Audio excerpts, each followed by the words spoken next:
नमस्कार दोस्तों, मैं विवेक रुद्रा भूमि आईएएस के ऑनलाइन प्लेटफॉर्म भूमि एजुकेशन पर आप सभी का स्वागत करता हूं। दोस्तों, आप सभी को पता है कि इस कोरोना संक्रमण के काल में आजकल हर चीज़ें ऑनलाइन डिजिटली रूप से आपके साथ प्रेषित की जा रही हैं। इसी क्रम में भूमि आईएएस ने भी अपने विद्यार्थियों के लिए, आप सभी के लिए शैक्षणिक व्यवस्था को सुचारू रूप से संचालित करने को लेकर के और आपके एग्जाम को ध्यान में रखते हुए एक नए प्लेटफॉर्म के रूप में भूमि एजुकेशन प्लेटफॉर्म को लॉन्च किया। इस भूमि एजुकेशन प्लेटफॉर्म को लॉन्च करते समय हमारा जो मोटिव था, प्राथमिक मोटिव ये था कि हम प्रीलिम्स 2020 यूपीएससी के और यूपीपीसीएस के प्रीलिम्स 2020 के पैटर्न को ध्यान में रखते हुए कुछ स्पेसिफिक क्लास को रन कराएं, जिससे बच्चों को मैक्सिमम प्रॉफिट हो और आपकी सफलता में हम अपने उद्देश्यों को किस तरह पूरा कर सकें। इन सारे फॉर्मेट को ध्यान में रख के हमने पीटी मैराथन बैच को लॉन्च किया। पीटी मैराथन बैच को लॉन्च करते समय हमने आपसे कहा था कि हम 180 प्लस 180 घंटे प्लस के हिसाब से आपको हम क्लास प्रोवाइड करवाएंगे, जिसमें हम सभी सब्जेक्ट को मेन टॉपिक के कोर सब्जेक्टों के कोर एरियाज को बहुत ही अच्छे तरीके से कॉन्सेप्ट वे में बहुत ही क्विक रिवीजन के रूप में आपके सामने प्रेजेंट करेंगे। और वैसा हमने आपसे जैसा वादा किया था वैसा पूरा भी किया। आज आप प्ले स्टोर से या iOS के प्लेटफॉर्म से जा करके भूमि एजुकेशन ऐप को डाउनलोड कर सकते हैं, वहां अपना रजिस्ट्रेशन कर सकते हैं और रजिस्ट्रेशन करके आप पीटी मैराथन बैच को ज्वाइन कर सकते हैं और अपने तैयारी को आगे की दिशा में और बढ़ाते हुए सफलता को सुनिश्चित कर सकते हैं। भूमि एजुकेशन के ऑनलाइन प्लेटफॉर्म पे हमारे टीचरों ने अपने सब्जेक्ट को कवर किया और सब्जेक्ट को कवर करते समय हालांकि हम पीटी के बैच को ध्यान में रखे थे, लेकिन पीटी के बैच को ध्यान में रखते हुए भी हर टॉपिक से हम 12 से 15 कोर एरियाज को टच किए और उन कोर एरियाज में हमने बहुत ही अच्छे से कॉन्सेप्ट के साथ चीज़ों को आपके सामने प्रेजेंट किया। उस कॉन्सेप्ट को प्रेजेंट करने का जो तरीका हमारा रहा वो हम मेंस को भी ध्यान में रखे, क्योंकि आगे आपका जो मेंस अभी हुआ है आपका पीसीएस का 2019 का, वो अभी चल भी रहा है, जो 23 सितंबर से स्टार्ट हुआ है, वो भी हमारे ध्यान में चीज़ें थीं। मैं आज आपके सामने लाइव इस बात को लेकर के आया हूं कि अभी पीसीएस मेंस 2019 हो रहा है। 23 तारीख से उसकी स्टार्टिंग हुई है। 23 तारीख में GS first paper, GS second paper हो चुका है। थर्ड पेपर आज 24 तारीख में हो रहा है। मेरे हाथ में आप देख सकते हैं कि ये जीएस सेकंड पेपर, जिसमें पॉलिटी, गवर्नेंस, आईआर के क्वेश्चंस आते हैं, ये मेरे हाथ में है। अब आप समझ गए होंगे कि मैं आपके सामने आया हूं तो कुछ मुद्दों को लेकर के, कुछ आपको इन्फॉर्मेशन देने को लेकर के। हमने अभी आपसे कहा कि हम 12 से 13 टॉपिक हर सब्जेक्ट कवर करवाए थे। इसी क्रम में हमने पॉलिटी के रूप में अभिषेक मिश्रा सर के द्वारा आपसे 12 टॉपिक को कवर करवाया पॉलिटी का, जो हमारे भूमि एजुकेशन ऐप पे भी है, जहां आप देख सकते हैं, और हमारे भूमि एजुकेशन यूट्यूब चैनल पे भी है, वहां जाके आप देख सकते हैं। इस पेपर में जो कि 23 तारीख को हुआ, सेकंड पेपर है जो पॉलिटी, आईआर और गवर्नेंस का है, जिसमें तीनों सेगमेंट को मिलाकर के कुल 20 क्वेश्चन पूछे गए हैं। इन 20 क्वेश्चनों में से प्योर पॉलिटी से आपके सामने 10 क्वेश्चन पूछे गए हैं। मैं एक बार आपको बता दूं, क्वेश्चन नंबर 2 प्योर पॉलिटी से है, क्वेश्चन नंबर 7 प्योर पॉलिटी का है, क्वेश्चन नंबर 9 आपके प्योर पॉलिटी का है, question number 10, question number 18, question number 19 और क्वेश्चन नंबर 20। और इसके साथ आप देखेंगे फिर आपके पास है क्वेश्चन नंबर 3, क्वेश्चन नंबर 5 और क्वेश्चन नंबर 8। तो कुल इस प्रकार से 10 क्वेश्चन आपके सामने पॉलिटी का मेंस में पूछा गया। और मैं आपको ये बताते समय बहुत ही हर्ष का अनुभव कर रहा हूं और आपको इस बात का विश्वास भी दिलाता हूं कि जब हमने आपके लिए पीटी मैराथन बैच स्टार्ट किया, पीटी मैराथन बैच में हमने पॉलिटी कवर करवाया पीटी के सेगमेंट को ध्यान में रखते हुए, और उन्हीं 12 सेगमेंट्स में से जब पीसीएस मेंस का क्वेश्चन हो रहा है, पेपर हो रहा है, सेकंड पेपर हो रहा है, जिसमें 10 क्वेश्चन पॉलिटी के पूछे गए, इन 10 में से 7 क्वेश्चन हमारे उन 12 टॉपिक में से एज इट इज आए हैं, जो हमने लेक्चर में पीटी मैराथन में आपसे कवर करवाया। ये केवल एक उद्घोषणा ही नहीं, ये केवल एक दावा नहीं, इस दावा की सच्चाई को लेने के लिए आप हमारे भूमि एजुकेशन प्लेटफॉर्म को यूट्यूब पे भी सब्सक्राइब कर सकते हैं और भूमि एजुकेशन प्लेटफॉर्म को प्ले स्टोर या एप्पल स्टोर से भी डाउनलोड करके आप वहां देख सकते हैं। ये पेपर मेरे सामने रहा। मैंने आपको ये बताया कि इस 10 में से 7 क्वेश्चन हमारे सेगमेंट से आए, हमारे पढ़ाए हुए 12 लेक्चर में से एजिटी आए हैं। उनकी पूरी की पूरी वीडियो आपको यूट्यूब पे मिल जाएगी, आप वहां देख सकते हैं। अब इस पेपर का डिस्कशन होना है। इस पेपर को डिस्कशन करने के लिए मैं पॉलिटी के हमारे जो टीचर हैं अभिषेक सर, उनको मैं बुलाऊंगा। वो आपके सामने पॉलिटी डिस्कस करेंगे और ये बताएंगे कि इस किस तरह उन्होंने पीटी मैराथन बैच में इसको कवर कराया था और कहां से आप उसको देख सकते हैं। धन्यवाद। हेलो फ्रेंड्स, आप जान ही गए होंगे कि मैं आप लोगों के बीच इस समय क्यों आया हूं। जैसा कि सर ने आपको बताया कि मैं आपके साथ जो पीसीएस का एग्ज़ाम हुआ है मेंस का, उसमें जो पॉलिटी के जो क्वेश्चंस आए हैं उनकी फॉर्मेटिंग या क्वेश्चन की डिमांड क्या है, आंसर किस तरीके से आपको लिखना है, क्या क्या चीज़ें आपको उसमें इनपुट में डालनी है, उन्हीं सारी चीज़ों को लेकर के हम डिस्कस करेंगे आपके साथ इस वीडियो में। और वाकई में ये बहुत हर्ष की बात है, बहुत खुशी की बात है कि अभी हम लोगों को बहुत ज़्यादा टाइम ऑनलाइन प्लेटफॉर्म पर आए हुए नहीं हुआ। अभी मैंने कुछ ही एरियाज़ कवर किया था पॉलिटी के, वो भी प्रीलिम्स के पॉइंट ऑफ व्यू से। उसमें थोड़ा बहुत मैंने मेंस का एंगल टच किया था और वहाँ से डायरेक्ट क्वेश्चंस जो हैं वो एक कैंडिडेट को मिले हैं एग्जामिनेशन में। तो इससे बड़ी बात और नहीं हो सकती, इससे बड़ा अचीवमेंट नहीं हो सकता। और हमसे ज़्यादा अचीवमेंट कैंडिडेट्स के लिए है, स्टूडेंट्स के लिए, कि उनकी पढ़ाई में, उनके प्रिपरेशन की जर्नी में हम एक पॉजिटिव रोल प्ले कर पा रहे हैं। हम उनको ये हेल्प कर पा रहे हैं कि आपको एक अच्छी सी गाइडेंस मिल सके। हम उनका एक विश्वास जीत पा रहे हैं कि हाँ, हमने आपको जो पढ़ाया, हम ये प्रूव कर सकते हैं, हम ये चैलेंज कर सकते हैं, गारंटी ले सकते हैं कि जो हम आपको क्लास नोट्स दे रहे हैं या जो हम आपको ऑनलाइन क्लासेस ले रहे हैं, पढ़ा रहे हैं, वहाँ से आपको एग्जामिनेशन में क्वेश्चंस मिलेंगे।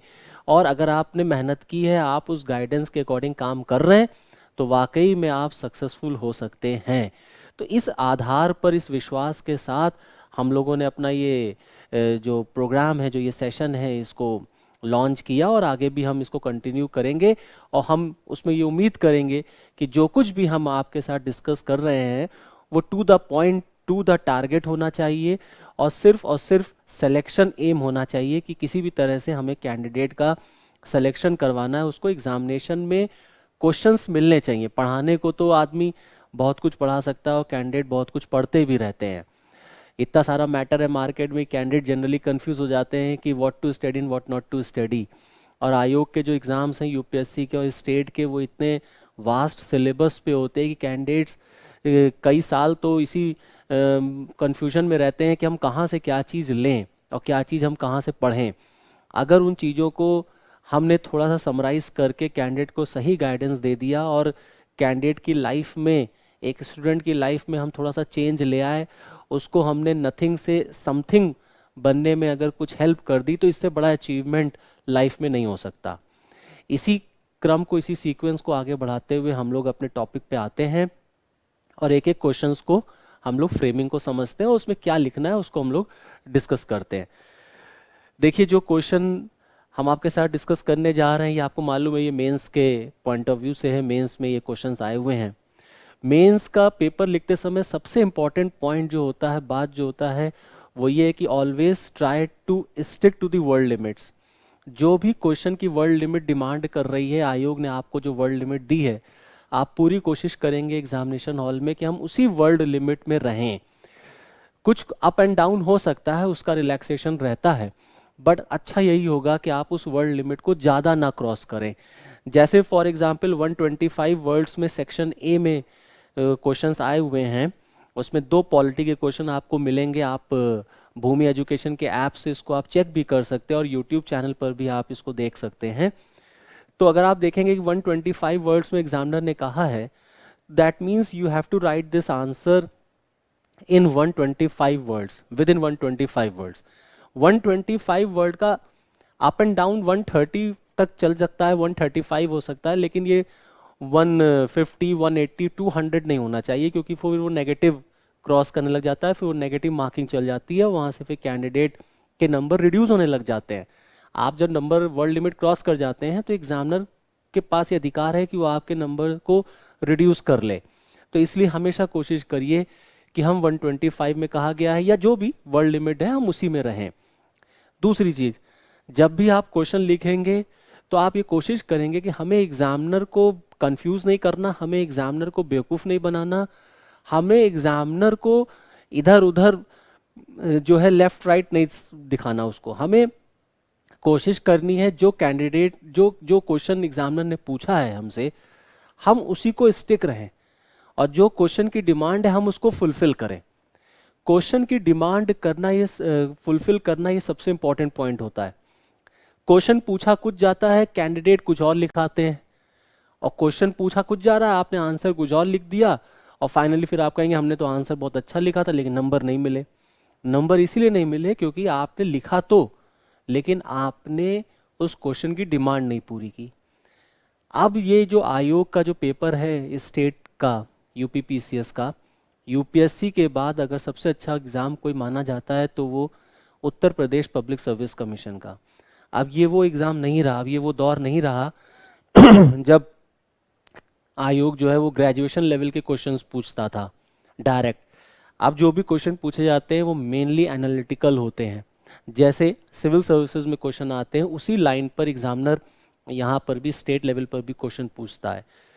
कुछ हद तक यहाँ डायरेक्ट क्वेश्चन रहते हैं नो डाउट, लेकिन यहाँ पर भी एनालिसिस मांगती है। अब वो फैक्ट लिख देने से काम नहीं चलता, तो इसलिए अब यूपी पीसीएस का जो एग्ज़ाम है ये भी एक बड़े स्टैंडर्ड, बहुत अच्छे लेवल पे होता है। पहले भी होता था लेकिन अब तो और अच्छा हो गया, अब तो और इसको इम्प्रूव कर दिया गया। पूरा का पूरा कोशिश है कि इसको यूपीएससी के स्टैंडर्ड पर लेके जाया जाए, तो आपका आंसर भी उसी तरीके से होना चाहिए। So always try to fulfil the demand of a question. जो क्वेश्चन पूछ रहा है आपको उसी तक रहना है, उसी पे स्टिक रहना है, आपको इधर उधर नहीं भागना, तब आपको एग्जामिनर अच्छे नंबर देगा। जैसे फॉर एग्जाम्पल जो पहला क्वेश्चन अगर आप देखें जो पॉलिटी का आया, लिखा हुआ है briefly state the role of the national human right commission in India. संक्षेप में भारत में राष्ट्रीय मानवाधिकार आयोग की भूमिका बताइए। अब आप देखिए क्वेश्चन पढ़ेंगे तो आपको स्ट्रेट अवे मिल जाएगा कि briefly state the role of national human right commission, राष्ट्रीय मानवाधिकार आयोग। नेशनल ह्यूमन राइट कमीशन के रोल को आपको डिफाइन करना है, आपको उसके रोल को लिखना है, आपके उसके रोल पे आपको डिस्कशन करना है, चर्चा करनी है। तो आप राष्ट्रीय मानवाधिकार आयोग के बारे में ज़्यादा डिटेल में नहीं लिखेंगे क्योंकि 125 वर्ड्स में आपको लिखना है ये क्वेश्चन, और 125 वर्ड में मैक्सिमम पोर्शन, जो मैक्सिमम पोर्शन होगा आपके आंसर का, that should be dedicated to the role of national human right commission. अब दो तरह से आंसर देखिए इसका कैंडिडेट लिखेगा। एक कैंडिडेट वो होगा जो राष्ट्रीय मानवाधिकार आयोग के बारे में लिख जाएगा, अबाउट राष्ट्रीय मानवाधिकार आयोग, कि ये बना, ऐसे बना, ये चेयरमैन होता है, ये होता है, ये क्वालिफिकेशन है, ये। उसके आंसर में रोल मिसिंग हो जाएगा। और अगर कैंडिडेट रोल लिखेगा भी तो हल्का सा एक दो लाइन में रोल लिख देगा कि इसका ये रोल होता है। और एक कैंडिडेट वो होगा जो फाइनली मेंस का एग्जाम क्लियर करेगा, जिसको एग्जामिनर अच्छे नंबर दे रहा है, that means that person must have written something, उसने कुछ तो अच्छा लिखा है इसीलिए एग्जामिनर ने उसको नंबर दिए। तो उसने क्या अच्छा लिख दिया, क्या डिफरेंट लिख दिया इस कैंडिडेट से, तो उसने नेशनल ह्यूमन राइट कमीशन का इंट्रोडक्शन जो है वो हल्के में दिया और मैक्सिमम पोर्शन उसने डेडिकेट कर दिया to the role of human right commission, because the examiner is asking to write the role of national human right commission in India। Bharat में राष्ट्रीय मानवाधिकार आयोग का क्या रोल है, उसकी क्या भूमिका है, इस पर आपको बताना है। तो हम लिखेंगे राष्ट्रीय मानवाधिकार आयोग के बारे में, हम इंट्रोडक्शन देंगे, हम वहां से स्टार्ट करेंगे कि राष्ट्रीय मानवाधिकार आयोग ऐसे बना, एक वैधानिक संस्था है, इसका एक चेयरमैन होता है, ये मेंबर्स होते हैं, जो फैक्ट्स आप जानते हैं, जो फैक्चुअल है। लेकिन आउट ऑफ 125 वर्ड्स में मिनिमम वर्ड्स में आपको वो चीज़ें लिखनी है कि हाँ इसमें ये चीज़ें होती हैं, एक चेयरमैन होगा, ऐसे होता है, प्रेजेंट चेयरमैन आपके राष्ट्रीय मानवाधिकार आयोग के HL दत्तू साहब हैं, आपने ये लिख दिया। पैराग्राफ चेंज करके फिर आप मैक्सिमम पोर्शन में लिखेंगे व्हाट इज द रोल। तो राष्ट्रीय मानवाधिकार आयोग का सबसे इंपॉर्टेंट रोल क्या है, to safeguard the human rights. राष्ट्रीय मानवाधिकार आयोग का सबसे इंपॉर्टेंट रोल है राष्ट्र मानवाधिकार आयोग का मानवाधिकारों की रक्षा करना। तो जो भी हमारे देश में मानवाधिकार का उल्लंघन होता है कहीं पर भी, तो राष्ट्रीय मानवाधिकार आयोग का ये काम है कि वहाँ पर वो एक्शन ले, उसको वो देखे। तो आपका मैक्सिमम पोर्शन रोल पे आना चाहिए। इसको और जस्टिफाई करने के लिए और अच्छा करने के लिए रिसेंट के आप एग्जाम्पल्स भी कोट कर सकते हैं कि इस राज्य में मानवाधिकार आयोग ने अच्छा काम किया, या इस केस में कहीं कोई केस आपको मिला जहाँ पे आपने देखा कि मानवाधिकार का वायलेशन हुआ, ह्यूमन राइट का वायलेशन हुआ, और वहाँ पर आयोग ने नोटिस जारी किया या आयोग ने सम्मन किया, राज्य सरकार से क्वेश्चन पूछा, तो आप बिल्कुल वहाँ पर इस कोटेशन को या इस केस को मेंशन कर सकते हैं। जब आप करंट से अपडेट कर देंगे अपने आंसर को, तो एग्जामिनर जस्टिफाई हो जाएगा, एग्जामिनर को वो आंसर और अट्रैक्ट लगेगा, किताबी ज्ञान नहीं लगेगा, बुकिश लैंग्वेज नहीं लगेगा। तो आप कोशिश करें कि आप अपने आंसर को करंट से अपडेट करें। तो आप जब भी आप आंसर लिख रहे हैं तो आप इस बात का ध्यान रखें कि आपको कुछ ऐसा लिखना है, कुछ ऐसे कैची चीज़ें लिखनी है आपको एग्जाम में जिससे एग्जामिनर अट्रैक्ट हो जाए आपके आंसर की तरफ। तो आपको सिर्फ इसका हिस्ट्री या इसका इंट्रोडक्शन नहीं लिखना कि ये कैसी संस्था है, कब बनी, क्या है क्या नहीं। आपको इसका फैक्चुअल इंफॉर्मेशन देना है, but that too in minimum words, कम से कम शब्दों में। मैक्सिमम वर्ड्स या maximum portion should be dedicated to the role.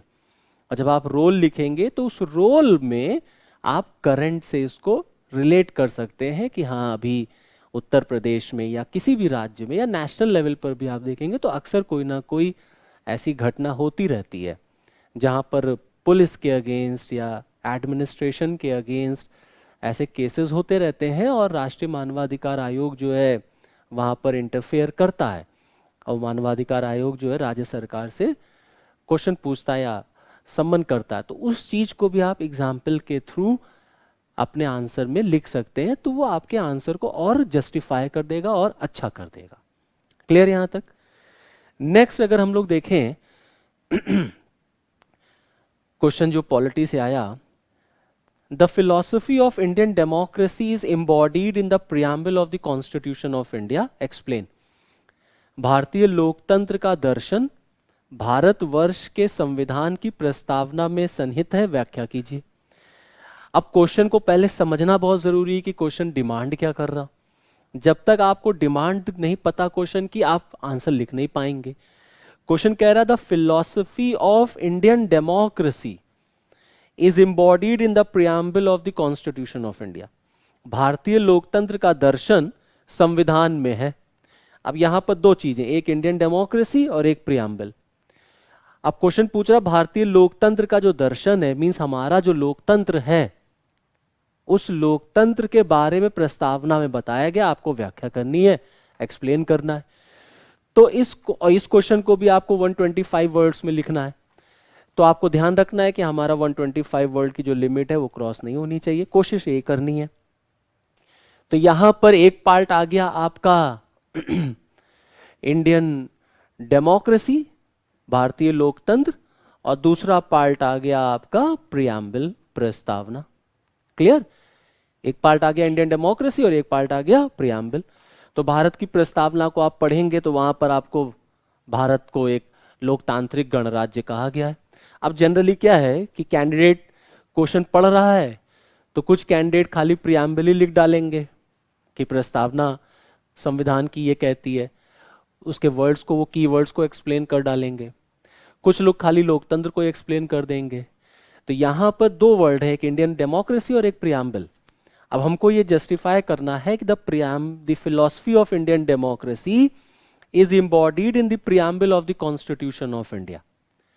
जो भारत के लोकतंत्र का दर्शन है वो प्रस्तावना में है। तो हम शुरुआत करेंगे भारत के प्रस्तावना से। अब वहां पे प्रस्तावना आपको नहीं लिखनी है पूरी, आपको स्टार्ट करना, आप इस तरीके से स्टार्ट कर सकते हैं कि भारत की प्रस्तावना, जिसे संविधान की आत्मा कहा जाता है, वहां पर भारत को एक लोकतांत्रिक गणराज्य देश घोषित किया गया है। India is a democratic country. Bharat विश्व का सबसे बड़ा लोकतंत्र है। India is the largest democracy in the world. और हमारे डेमोक्रेसी की क्या फिलॉसफी है? Indian democracy is representative type of democracy. Bharat का जो लोकतंत्र है ये प्रतिनिधित्व लोकतंत्र है। हमने रिप्रेजेंटेटिव डेमोक्रेसी को फॉलो किया। हमारा लोकतंत्र एक इनडायरेक्ट डेमोक्रेसी है, हम एक इनडायरेक्ट डेमोक्रेसी में रहते हैं। तो आप रिप्रेजेंटेटिव फॉर्म ऑफ डेमोक्रेसी को एक्सप्लेन करेंगे, आप इनडायरेक्ट डेमोक्रेसी को एक्सप्लेन करेंगे। तो आप आंसर को शुरुआत करेंगे कि प्रियम्बल में इस शब्द को दर्शाया गया है, प्रस्तावना में ये शब्द मिलता है। फिर वहां से आप स्विच ओवर कर जाएंगे कि इंडियन डेमोक्रेसी की फिलॉसफी क्या है, हमारे लोकतंत्र का नेचर क्या है, हमारे लोकतंत्र का दर्शन क्या है, लोकतंत्र क्या होता है। तो आप लोकतंत्र की परिभाषा को बताएंगे कि लोकतंत्र की ये डेफिनेशन है, अब्राहम लिंकन की डेफिनेशन आप लिख सकते हैं, बहुत सारी डेफिनेशंस मिल सकती है, वो पर्सन टू पर्सन वैरी कर जाएगी। जनता जो है अपनी सरकार को चुनती है, हमारे देश में जनता को अधिकार है कि वो अपनी सरकार को वोट दे, केंद्र की सरकार को भी, राज्य की सरकार को भी। हमारे के यहाँ डिसेंट्रलाइज्ड डेमोक्रेसी है, हमारे क्या ग्रास रूट लेवल पर भी लोकतंत्र रखा गया है, डिसेंट्रलाइज्ड डेमोक्रेसी। गांधीयन फिलॉसफी दिखती है हमारे देश के डेमोक्रेसी में। हमने डिसेंट्रलाइज्ड डेमोक्रेसी रखा, पंचायती व्यवस्था, नगर निगम, नगर पालिका की व्यवस्था की, वहाँ पर भी चुनाव हमने आधार बनाया। तो लोकतंत्र का आधार है चुनाव। Election is the base to democracy, it is the basis और you can say that it is the foundation of a democracy. तो हमारे क्या, चाहे केंद्र में सरकार चुनी जाए, चाहे राज्य में सरकार, चाहे गांव तक सरकार चुनी जाए, तीनों जगहों पर जनता को अधिकार है सरकार को चुनने का। जनता जनार्दन कही जाती है हमारे देश में, हम प्रजातंत्र में रहते हैं। और इस डेमोक्रेसी का नेचर है कि हम एक रिप्रेजेंटेटिव फॉर्म ऑफ डेमोक्रेसी में रहते हैं, इनडायरेक्ट डेमोक्रेसी है हमारे देश में। तो इस तरीके से अपने आंसर को आप एक्सप्लेन करेंगे। बस इसका ध्यान रखेंगे कि 125 वर्ड में आपको लिखना है, ठीक है। तो यहाँ पर ये बेसिक डिमांड है इसकी। फिर क्वेश्चन देखिए एक आया, ये थोड़ा सा करंट से रिलेटेड क्वेश्चन है, ये भी मैंने क्लास में ऐप में आपको मिल जाएगा, वहाँ पे मैंने डिस्कस भी किया हुआ है। राज्यों में विधान परिषद के सृजन व उन्मूलन की प्रक्रिया का वर्णन कीजिए। आंध्र प्रदेश विधानसभा द्वारा राज्य के विधान परिषद को समाप्त करने का प्रस्ताव लाने के क्या कारण है, संक्षेप में बताएं। अब अगर आप इस क्वेश्चन को देखें तो इस क्वेश्चन में भी दो पार्ट हैं।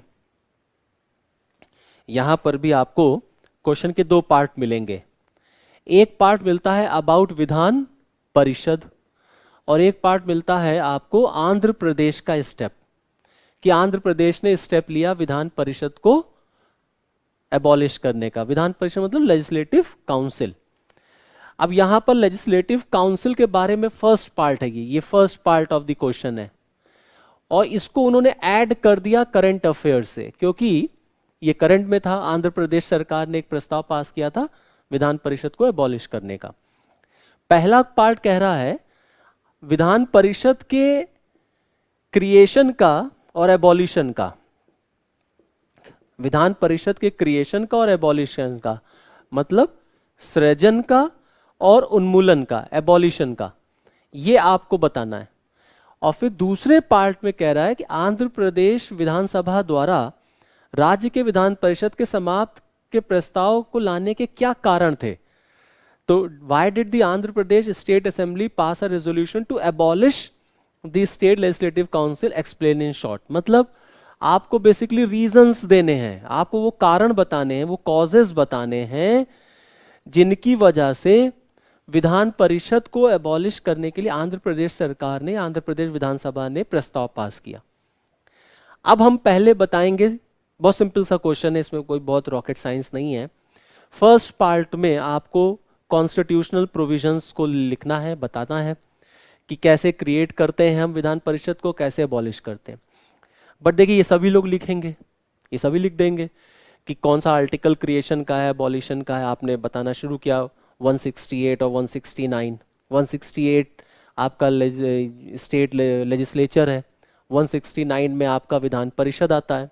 तो आपने 168 बताया, आपने 169 बताया आर्टिकल कॉन्स्टिट्यूशन का। बहुत लोग 169 को ही स्टिक करेंगे, 169 से ही मेंशन कर देंगे। बट क्वेश्चन का आंसर अगर आप थोड़ा सा अलग लिखना चाहते हैं तो आप अपने आंसर में इस बात से शुरू करेंगे कि भारत के संविधान में द्विसदनात्मक व्यवस्था है। India follows a bicameral system both at the centre and state. हमारे देश में केंद्र में भी द्विसदनीय व्यवस्था है, राज्यों में भी है। हाँ, ये बात ठीक है कि सभी राज्यों में नहीं है, कुछ राज्यों में द्विसदनीय व्यवस्था है, और द्विसदनीय व्यवस्था राज्य को करने का अधिकार है, उसको एक प्रस्ताव पास करना पड़ता है, तो वहां से वो विधान परिषद का गठन सृजन या उन्मूलन हो सकता है।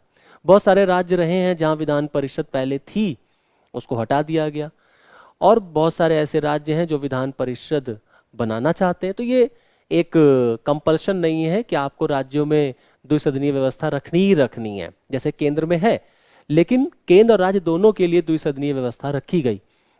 अब आप अपने आंसर को अगर बताएं कि क्यों रखी गई, मतलब विधान परिषद का यूज क्या है। अगर आप अपने आंसर की शुरुआत करते हैं विधान परिषद के महत्व से, इसके इंपॉर्टेंस से, कि विधान परिषद हमने क्यों बनाया राज्यों में, तो आप एक दो लाइन में अगर इसका महत्व बताएं कि ये चेक एंड बैलेंस मेंटेन करता है, कुछ एक्सपीरियंस्ड लोग विधान परिषद पहुंचते हैं, उनका ओपिनियन, उनकी आइडियोलॉजी, उनका एक्सपीरियंस अच्छे कानून बनाने में बहुत हेल्पफुल रोल प्ले करता है। अलग अलग फील्ड से लोग यहाँ आते हैं विधान परिषद में, तो वो एक अच्छी सोसाइटी बना सकते हैं। अच्छा कानून बनाएंगे तो अच्छी सोसाइटी बनेगी, फाइनली हम अच्छे राष्ट्र का निर्माण कर सकते हैं। प्लस विधानसभा के ऊपर ये चेक एंड बैलेंस मेंटेन करता है, सभा में मोनोपोली को रोकता है कि अगर सभा में किसी सरकार की मोनोपोली है तो वो डिक्टेटर फॉर्म में ना बन जाए, तो परिषद का होना बहुत ज़रूरी होता है। तो परिषद बनाने की जो पॉसिबिलिटी रखी गई है उसके पीछे कुछ ना कुछ रीज़न है।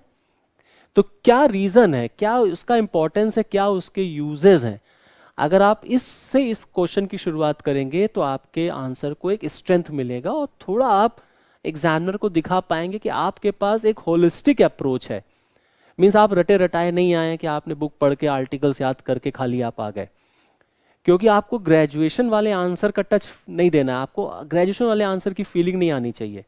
Your answer should reflect the approach of an administrator, कि आप एक एडमिनिस्ट्रेटर, आप एक प्रशासक हैं, उसकी अप्रोच रिफ्लेक्ट होनी चाहिए आपके आंसर में। तो हमने शुरुआत किया कि हाँ इस कारणों से विधान परिषद देखिए होती है, और संविधान के इस आर्टिकल में क्रिएशन और एबॉलिशन का जिक्र है, क्योंकि एग्जामिनर आपसे कह रहा है कि राज्य की विधान परिषद के सृजन उन्मूलन की प्रक्रिया का वर्णन करें, तो आप इस आर्टिकल में क्या स्टेप्स हैं वो बताएंगे। क्लियर, कि कैसे क्रिएट किया जा सकता है और कैसे एबॉलिश किया जा सकता है, कि हमको एक प्रस्ताव पास करना पड़ेगा बहुमत से, संसद जाता है, वहां से पास होता है, सरकार हाँ बोलेगी, तब विधान परिषद का उन्मूलन हो सकता है या उसको क्रिएट किया जा सकता है। आपका नेक्स्ट आंसर जो आप देंगे जब इसको लिखने के बाद, तो डायरेक्ट पैराग्राफ चेंज करके अब आप आ जाएंगे आंध्र प्रदेश पर। तो आप जब आप आंसर लिख रहे हैं ना और आप पैराग्राफ चेंज कर रहे हैं, तो एक चीज का आप हमेशा ध्यान रखें कि पैराग्राफ चेंज करते समय यू शुड और यू मस्ट और there must be link between these two paras. Means आपको अपने आंसर में लिंकेज दिखाना है।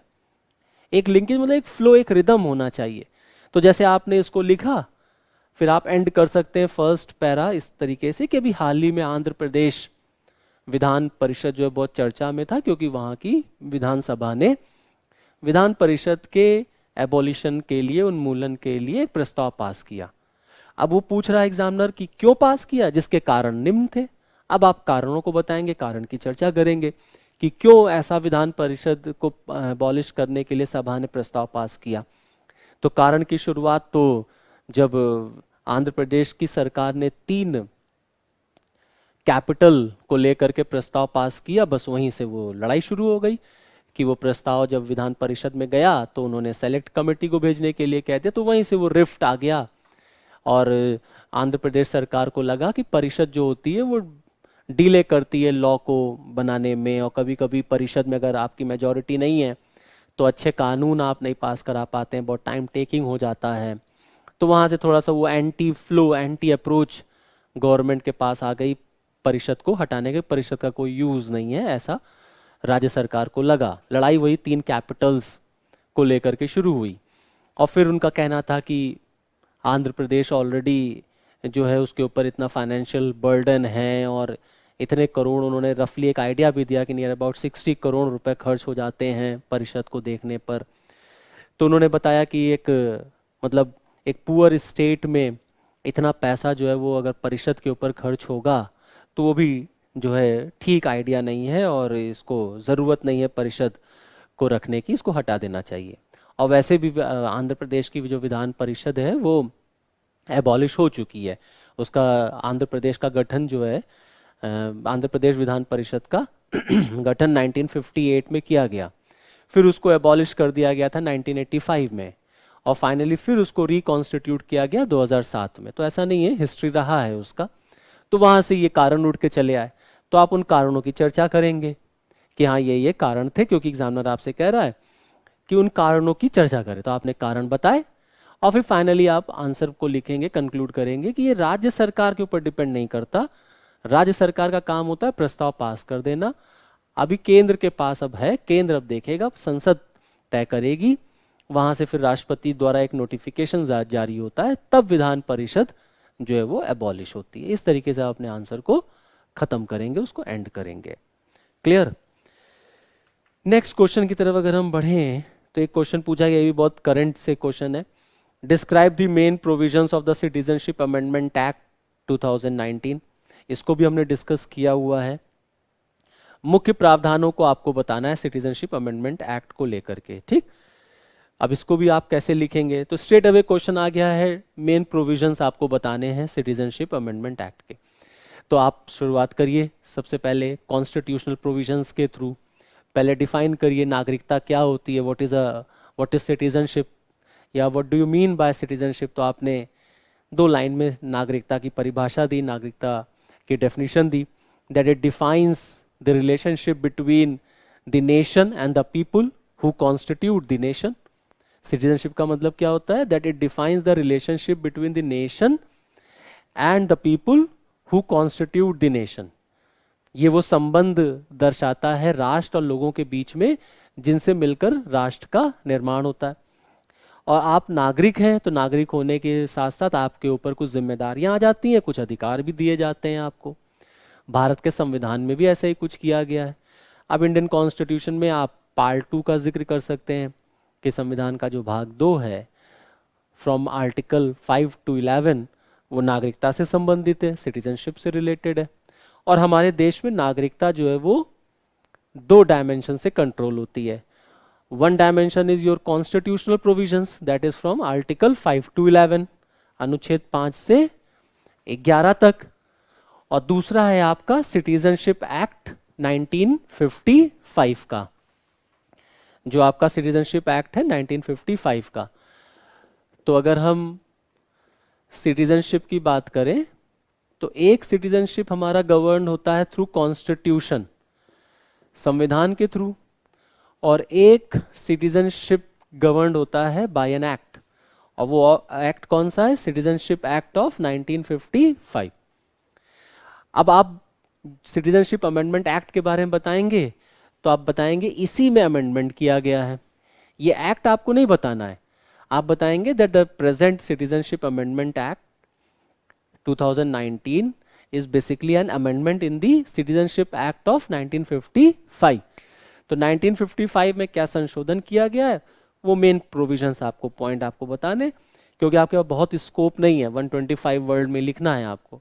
तो आप मेन प्रोविजंस बताएंगे कि सबसे इंपॉर्टेंट पॉइंट क्या है कि यहाँ पर पाकिस्तान, अफगानिस्तान और बांग्लादेश, ये 3 इंडिया के जो नेबरिंग कंट्रीज हैं, यहाँ पर जो रिलीजियस माइनॉरिटीज हैं, जो धार्मिक अल्पसंख्यक हैं, उनके ऊपर जो एट्रोसिटीज होती हैं, जो प्रताड़ना होती है, और अगर वो वहाँ से भारत आ जाते हैं, माइग्रेट कर जाते हैं, इलीगल माइग्रेट कर जाते हैं, या उनको फोर्स कर दिया जाता है, या वो आ जाते हैं अगर, तो सरकार उन्हें इस कानून के तहत नागरिकता देगी, अगर 31 दिसंबर 2014 से पहले वो लोग भारत आए हैं तो यहाँ पर 3 राष्ट्रों का जिक्र है, पाकिस्तान, बांग्लादेश, अफगानिस्तान का। और यहाँ पे धार्मिक अल्पसंख्यकों की बात की गई है, हिंदू, सिख, जैन, बौद्ध, पारसी और क्रिश्चियंस। तो मेन प्रोविजंस का आप जिक्र करेंगे, पहले आप नागरिकता के बारे में बताएंगे, फिर आप सिटीजनशिप अमेंडमेंट एक्ट 2019 को लिखेंगे, उसके मेन पॉइंट्स को बताएंगे कि इस तरीके से प्रावधान है यहाँ पर। और अभी क्यों विरोध हो गया, इस बात को आप लिखते हुए आंसर को अपने समाप्त करेंगे। अभी इसी साल जबरदस्त विरोध भी देखने को मिला था 2020 की शुरुआत में, कि किस तरीके से जो है सिटीजनशिप अमेंडमेंट एक्ट को लेकर के जगह जगह पर विरोध हुआ। तो आप विरोध को बहुत ज़्यादा हाईलाइट नहीं करेंगे क्योंकि वो मेन प्रोविजंस आपसे पूछना चाह रहा है। तो आप विरोध में भी लिख सकते हैं कि क्यों क्यों कुछ लोग, कुछ सेक्शन जो है वो इस कानून का विरोध कर रहा था, क्योंकि वहाँ पर एक पर्टिकुलर रिलीजन को वहाँ पर सरकार ने मेंशन नहीं किया था। तो उस तरीके से आप चीज़ों को लिए आपको वहाँ पे सरकार और पक्ष और विपक्ष में नहीं पढ़ना है। बेसिक आपका आंसर जो होगा वो मेन प्रोविजन से ही होगा। ठीक, नेक्स्ट अगर हम आगे बढ़ें तो देखें, अगर आप क्वेश्चन पूछा गया what do you understand by doctrine of basic structure, analyse its importance for Indian constitution. आधारभूत ढांचे का सिद्धांत से आप क्या समझते हैं, भारतीय संविधान के लिए इसके प्रावधान का विश्लेषण करिए। देखिए, आधारभूत ढांचा, बेसिक स्ट्रक्चर, यूपीएससी और स्टेट के पॉलिटी के सिलेबस में स्ट्रेट अवे टॉपिक ही है बेसिक स्ट्रक्चर। अच्छा, ये इसलिए भी न्यूज़ में रहा क्योंकि अभी रिसेंटली इसी से रिलेटेड पर्सन जो थे केशवानंद भारती, उनकी डेथ भी हो गई। तो इसको भी मैंने क्लास में डिस्कस किया हुआ है बेसिक स्ट्रक्चर पर। इस क्वेश्चन में भी देखिए 2 पार्ट हैं, आधारभूत ढांचे का सिद्धांत से आप क्या समझते हैं और भारतीय संविधान में इसके महत्व का विश्लेषण करें। What do you understand by the doctrine of basic structure. तो अब आपको पहले बताना बेसिक स्ट्रक्चर क्या है, संविधान का मूलभूत ढांचा। तो संविधान का जो बेसिक स्ट्रक्चर है, आधारभूत ढांचा, उस पर सुप्रीम कोर्ट का क्या फैसला था केशवानंद भारती केस का, उसको आप मेंशन कर सकते हैं, क्योंकि अगेन आपको 125 वर्ड्स में लिखना है, तो आपको बहुत ब्रीफ हिस्ट्री या बैकग्राउंड नहीं देना है। तो write directly just start your answer with Kesavananda Bharati case, कि केशवानंद भारती केस में सुप्रीम कोर्ट ने बेसिक स्ट्रक्चर के सिद्धांत का प्रतिपादन किया था। The supreme court propounded the doctrine of basic structure in your famous Kesavananda Bharati case. और सर्वोच्च न्यायालय ने बेसिक स्ट्रक्चर को परिभाषित नहीं किया है, और वो समय समय पर इसकी परिभाषा देता है। संविधान में कहीं पर भी बेसिक स्ट्रक्चर आपको डिफाइन नहीं मिलेगा, ये न्यायालय के ऊपर है कि वो किसको बेसिक स्ट्रक्चर मानता है। तो बेसिक स्ट्रक्चर बेसिकली संविधान की आप एक तरीके से कह सकते हो, वो एक तरीके से उसका मूलभूत ढांचा है, उसकी आत्मा है। मींस सरकार को बेसिक स्ट्रक्चर को टच करने का अधिकार नहीं है। आप संविधान में संशोधन कर सकते हैं, लेकिन आप उसके बेसिक फीलिंग को, आप उसके बेसिक स्ट्रक्चर को टच नहीं करेंगे। तो सुप्रीम कोर्ट ने कहीं ना कहीं एक लिमिटेशन लगाई ओवर योर आर्टिकल 368, जो अमेंडिंग अथॉरिटी है पार्लियामेंट की, कि वो संविधान में संशोधन तो कर सकती है लेकिन कुछ भी संशोधन नहीं कर सकती। तो बेसिक स्ट्रक्चर का मतलब हो गया कि दैट द इंपॉर्टेंट पार्ट और important sections of the constitution, और इसको आपको एनालाइज करना, its importance for Indian constitution, संविधान के लिए इसका क्या महत्व है। तो संविधान के लिए इसका महत्व ये है कि सरकार की मोनोपोली पे रोक लग गई, सरकार के एकाधिकार, सरकार के डिक्टेटरशिप पे रोक लग गई, सरकार की मनमानी पे रोक लग गई, आर्टिकल 368 पर रोक लगा दी गई, संविधान को बचाया गया, लोकतंत्र को बचाया गया, संविधान की आत्मा को बचाया गया। कि न्यायालय ने कहा कि संसद को संशोधन का अधिकार है लेकिन अनलिमिटेड नहीं है, क्योंकि डेमोक्रेसी में कोई भी चीज अनलिमिटेड नहीं दी जा सकती, इवन पार्लियामेंट को भी नहीं दी जा सकती, गवर्नमेंट को भी नहीं दी जा सकती। और पार्लियामेंट हमारे देश में सुप्रीम नहीं है, हमारे देश में कॉन्स्टिट्यूशन इज सुप्रीम, संविधान हमारे देश में सर्वोच्च है, संसद सर्वोच्च नहीं। संसद को अधिकार जरूर है संविधान में संशोधन करने का, लेकिन असीमित अधिकार नहीं है। तो इसका महत्व हमको इस तरीके से दिखता है। और कुछ इंपॉर्टेंट आप बेसिक स्ट्रक्चर बता सकते हैं, जैसे फॉर एग्जांपल जुडिशियल रिव्यू को न्यायालय ने बेसिक स्ट्रक्चर मान लिया, राइट टू लाइफ को बेसिक स्ट्रक्चर माना, आपके प्रियम्बल के जो की वर्ड्स हैं उसको बेसिक स्ट्रक्चर माना। तो 2-3 एग्जाम्पल्स के साथ अपने आंसर को आप फिनिश कर सकते हैं, आप उसको मेंशन कर सकते हैं। केशवानंद भारती केस आपको मेंशन करना ही करना है इस आंसर में, without that case this answer will be your incomplete answer. अगर आप चाहें तो केशवानंद भारती केस से पहले भी आप चाहें तो बता सकते हैं, लिख सकते हैं, इन शॉर्ट लिख सकते हैं कुछ इंपॉर्टेंट केसेस, जैसे शंकरी प्रसाद केस में क्या हुआ था, बस आप खाली वर्डिक्ट भी लिख सकते हैं फॉर रेफरेंस कि शंकरी प्रसाद केस में सुप्रीम कोर्ट ने ये माना, उसके बाद आपका गोलकनाथ केस में ये हुआ, इंदिरा गांधी सरकार ने अमेंडमेंट किया था, केशवानंद भारती केस में उसको चैलेंज किया गया। तो वहाँ से भी आप अपने आंसर को स्टार्ट दे सकते हैं, और एक डायरेक्ट स्टार्टिंग आपकी केशवानंद भारती से भी हो सकती है। तो ये डिपेंड करता है कि आप वर्ड लिमिट को देखें और वर्ड लिमिट पर आप स्टिक रहें। ये 200 वर्ड में लिखना है आपको, 200 वर्ड्स में, तो 200 वर्ड्स में आपके पास स्कोप है, आप डिवाइड कर सकते हैं 50 to the 100 to the first part and 100 to the second part, ऐसे भी आप आ सकते हैं। तो अल्टीमेटली इस तरीके से आपका आंसर होगा। यहाँ पर बेसिक स्ट्रक्चर आपको एक्सप्लेन करना है। What do you understand by the doctrine of basic structure? तो संविधान के मूलभूत ढांचे के सिद्धांत से आप क्या समझते हैं? उसका कोर, उसकी आत्मा है ना, उसको चेंज नहीं किया जा सकता। फिर एक क्वेश्चन आया, भारत में प्रधानमंत्री की उभरती भूमिका का वर्णन करिए। Discuss the emerging role of the prime minister in India. ये बहुत सिंपल सा क्वेश्चन है। आर्टिकल 74 और 75 से आप शुरुआत कर सकते हैं। भारत में मंत्रिपरिषद होगी, लीडर उसका प्रधानमंत्री होगा, उसकी नियुक्ति जो है वो राष्ट्रपति द्वारा की जाएगी। अल्टीमेटली आपको प्राइम मिनिस्टर के रोल पे आना है, बट ये रोल वो रोल नहीं होगा जो जनरली बुक्स में लिखा हुआ है, आपने वहाँ से लिख दिया, क्योंकि यहाँ पर वो इमर्जिंग रोल की बात कर रहा। तो कुछ रोल तो ऑब्वियस सी बात है आपको लिखने हैं कि प्रधानमंत्री का क्या महत्वपूर्ण रोल रहता है हमारे देश की राजनीति में। तो आप लिख सकते हैं, क्योंकि भारत एक पार्लियामेंट्री फॉर्म ऑफ सिस्टम है, India follows basically a parliamentary system on the line of British model. और पार्लियामेंट्री सिस्टम में, संसदीय व्यवस्था में, the real executive head is your the prime minister, he has the real power. और देश की राजनीति में उनका बड़ा ही महत्वपूर्ण रोल रहता है।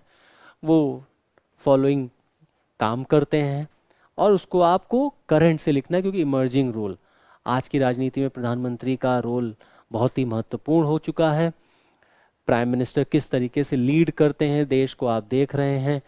हमारे जो प्रेजेंट प्राइम मिनिस्टर भी हैं वो भी हर एक इशू पर अपनी बात रखते हैं, हर एक पॉइंट पर अपनी बात बोलते हैं, पब्लिक को एड्रेस करते हैं, जनता में एक कॉन्फिडेंस दिलाते हैं कि हाँ, चाहे कोई भी सिचुएशन होगी, government is with the public. और अगर प्राइम मिनिस्टर मजबूत है, सरकार मजबूत है, या प्रधानमंत्री की लीडरशिप मजबूत है, तो देश का विकास अल्टीमेटली होता है। तो आपको इमर्जिंग रोल, जो इस समय चैलेंजेस आ रहे हैं हमारे देश में, उसको देखते हुए, क्योंकि हम मल्टी पार्टी सिस्टम में रहते हैं, यहाँ पर मेजॉरिटी गवर्नमेंट भी बनती है, यहाँ पे कोalition गवर्नमेंट भी बनती है, तो क्या क्या जो है रोल में बदलाव आप देख रहे हैं प्राइम मिनिस्टर के इस समय, चाहे वो इंटरनेशनल लेवल पे हो, चाहे वो नेशनल लेवल पे हो, आप उस तरीके से अपने आंसर को लिखेंगे। Emerging role of the prime minister, उभरती, वो रटा रटाया नहीं कि वो जो है राष्ट्रपति को अपने जो है देश के बारे में अवगत कराएंगे, वो मंत्रिपरिषद का मुखिया होता है, वो लोकसभा में सरकार को रिप्रेजेंट करता है, ये तो है ही है रोल, ये तो आप लिखेंगे ही लिखेंगे कुछ शॉर्ट में।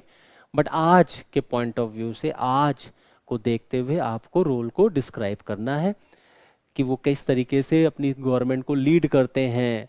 लोकसभा के अंदर आप देखिए, हमारे जो प्रेजेंट प्राइम मिनिस्टर साहब हैं, वो हर एक टॉपिक पर पार्लियामेंट में आकर के बोलते हैं, मन की बात करते हैं, पब्लिक से इंटरेक्ट करते हैं, और हर एक इशू पर वो जो है उसको एज अ चैलेंज लेकर के उस पर अपनी राय रखते हैं।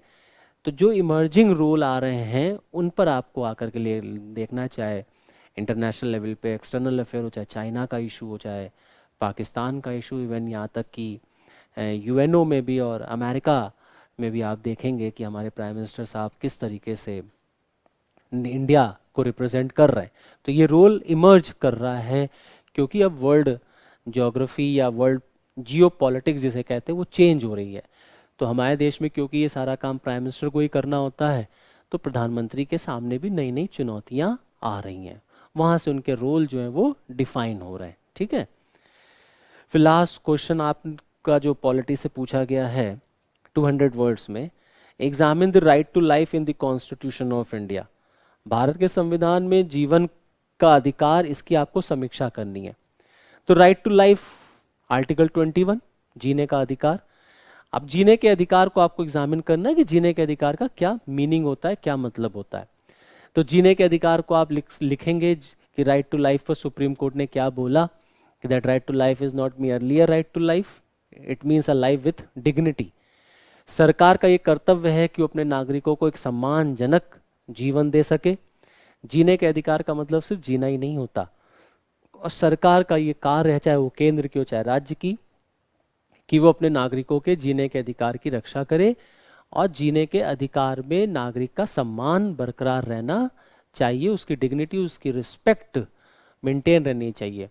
इस राइट टू लाइफ में आप राइट टू प्राइवेसी को भी ला सकते हैं कि अभी हाल ही में राइट टू प्राइवेसी को भी सुप्रीम कोर्ट ने आर्टिकल 21 के तहत, जीने के अधिकार के तहत एक पार्ट माना कि व्यक्ति का जीवन, व्यक्ति के पास अपना प्राइवेसी का भी अधिकार होता है। और कोर्ट ने मेनका गांधी केस में भी कुछ इम्पोर्टेंट एरियाज़ को राइट टू लाइफ में डिस्कस किया था। उन्होंने मेनका गांधी केस में क्या बोला था वो भी आप वहाँ से लिख सकते हैं। तो अल्टीमेटली आपको जीने के अधिकार पर स्टिक रहते हुए राइट टू लाइफ को लाना है। Right to education, right to food, right to shelter, ये सारी चीज़ें राइट टू लाइफ में लाई गई। अभी रिसेंटली राइट टू प्राइवेसी को ही सुप्रीम कोर्ट ने राइट टू लाइफ में मान लिया आर्टिकल 21 में। और कानून के अलावा किसी भी व्यक्ति को जीने के अधिकार से वंचित नहीं किया जा सकता। मीन्स सिर्फ कानून के पास ये अधिकार होगा कि वो किसी व्यक्ति के जीने के अधिकार को छीन सकता है, उसको वंचित कर सकता है। बाकी कभी भी किसी व्यक्ति के जीने के अधिकार को हम छीन नहीं सकते, क्योंकि हर व्यक्ति का ये मौलिक अधिकार है। तो इस तरीके से आप राइट टू लाइफ के बारे में अपने आंसर को लिखेंगे 200 वर्ड्स में, ठीक है। तो इस तरीके से ये पॉलिटी का क्वेश्चन रहा। आई होप आपको एक आइडिया लगा होगा कि आपको एग्ज़ाम में किस तरीके से अपने आंसर को लिखना है। फिर हम लोग मिलेंगे, आगे और भी पेपर होते रहेंगे, उन क्वेश्चंस को भी हम लोग एनालाइज करेंगे। और हम यही उम्मीद करेंगे, कोशिश करेंगे कि हम आपके लाइफ में, आपके सिलेक्शन में बड़ा एक इम्पॉर्टेंट रोल प्ले कर सकें और आपको हम सक्सेसफुल करियर को अचीव करने में आपकी मदद कर सकें। So okay, thank you and all the best.